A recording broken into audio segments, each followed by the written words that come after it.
Hare Krishna.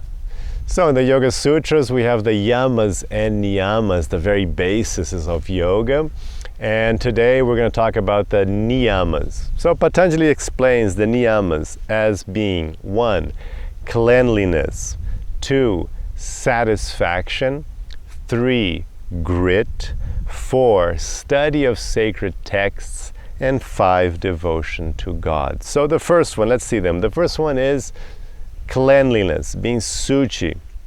So cleanliness, why is the first thing? Niyamas means things you have to do. The yamas are things you have to avoid, and the niyamas are things you should do, which you otherwise wouldn't do.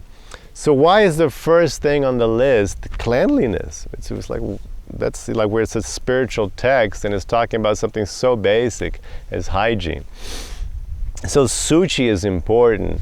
To understand how important suchi is, you have to understand the yoga view of the world.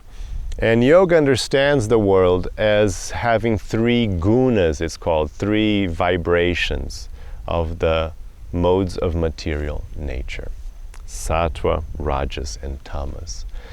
And the basic idea is that when things are in sattva, the highest one, which is translated as mode of goodness, your mind is super clear and focused. That's the best. And actually the whole goal of yoga is to bring your mind ever closer to sattva.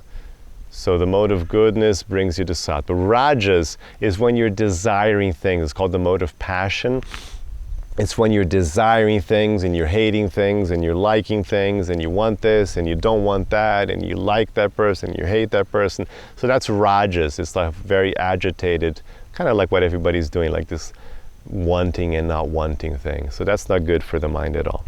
And lastly, tamas is just like your mind is closed for the night. You know, it's just being drugged out, it's being completely ignorant. It's called the mode of darkness. So it's just like, you know, it's like a bestial mentality. Your mind is just like on a level of an animal.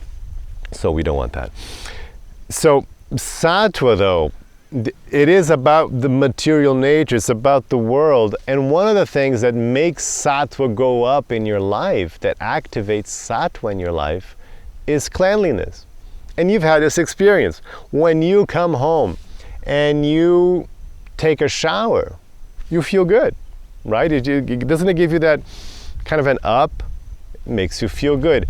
What about that feeling when you just changed your bed sheet and you lie down in your bed? It's nice, isn't it?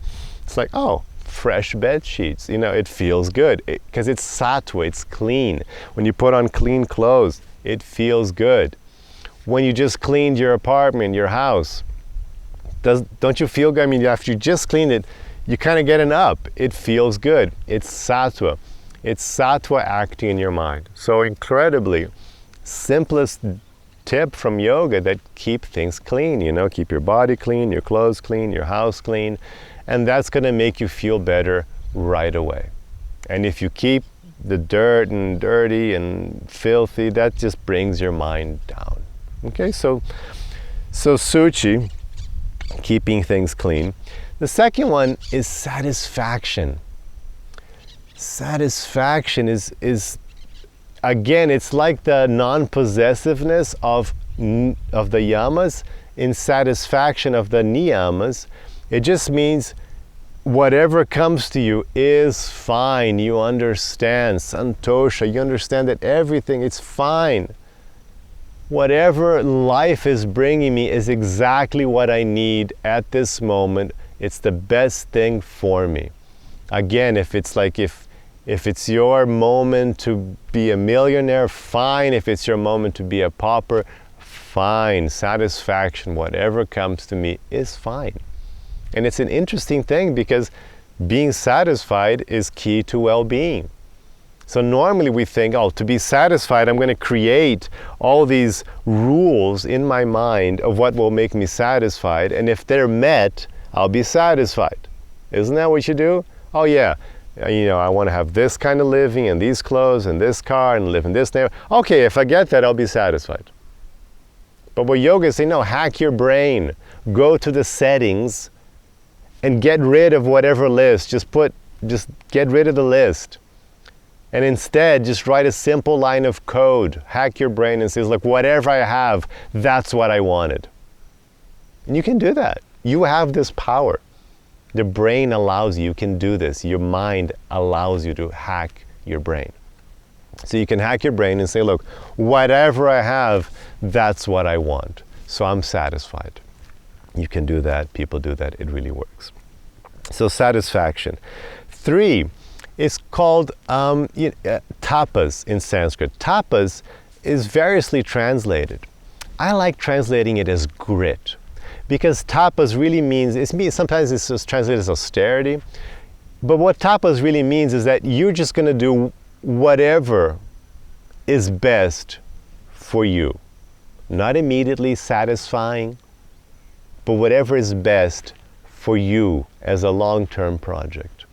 That's what it means. And that's why it requires grit. You always, in yoga, you have to have this grit of always searching out for the best thing for you.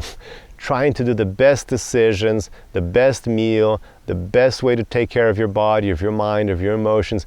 Always prioritizing what is best, not what's easier, not what's most sad, immediately satisfies your pleasures, your senses. No, what's best for you long term. So that requires grit, tapas. 4th, study of the sacred texts. So in yoga, as I explained in my book, The 3T Path, and in my new Yoga Sutra book, the study of sacred texts is a key component of yoga. You have to develop intelligence, wisdom. You need knowledge. Who are you? Where are you? What is God? Is there a God? Should you care?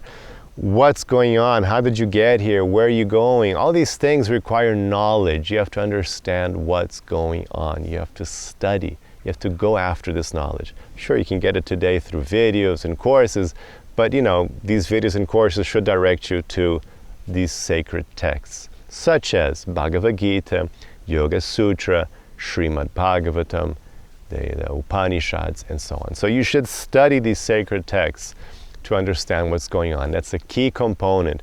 In the 3T Path, it's the jnana component. One of the 5 major avenues of perfection is where you develop jnana. And in my book, The 3T Path, you'll see a whole reading list. If you want to get really deep into this path, there's a very comprehensive reading list at the end of the book you can follow to get to know your sacred texts. And lastly, devotion to God. Ishvara pranidhana. Devotion to God is a key component, so much so that it's the conclusion of the Bhagavad Gita. It's the core message of the Bhagavad Gita. It's all about bhakti, about devotion to God, about devotion to Krishna. And in the Yoga Sutras, which isn't a specifically theological book, it's more focused on the workings of the mind, but even there, a few verses after this Sutra of the Niyamas, Patanjali is going to say that samadhi siddhir ishvara pranidhani, that the perfection of samadhi, which is the perfection of yoga, is ishvara pranidhani, is devotion to the Lord. So even in the Yoga Sutras, there's very clear message that the perfection of yoga will come through devotion to God. So devotion to God is like the final goal. It's the means and the end of the whole process. So it's there listed as in the things you should do in the Niyamas. So check out the link below. There's a link to an article with a more comprehensive description of each one of these. And in my new book, the Yoga Sutras, Patanjali's Yoga Sutras Revolution, you'll find the whole explanation there as well. Hare Krishna.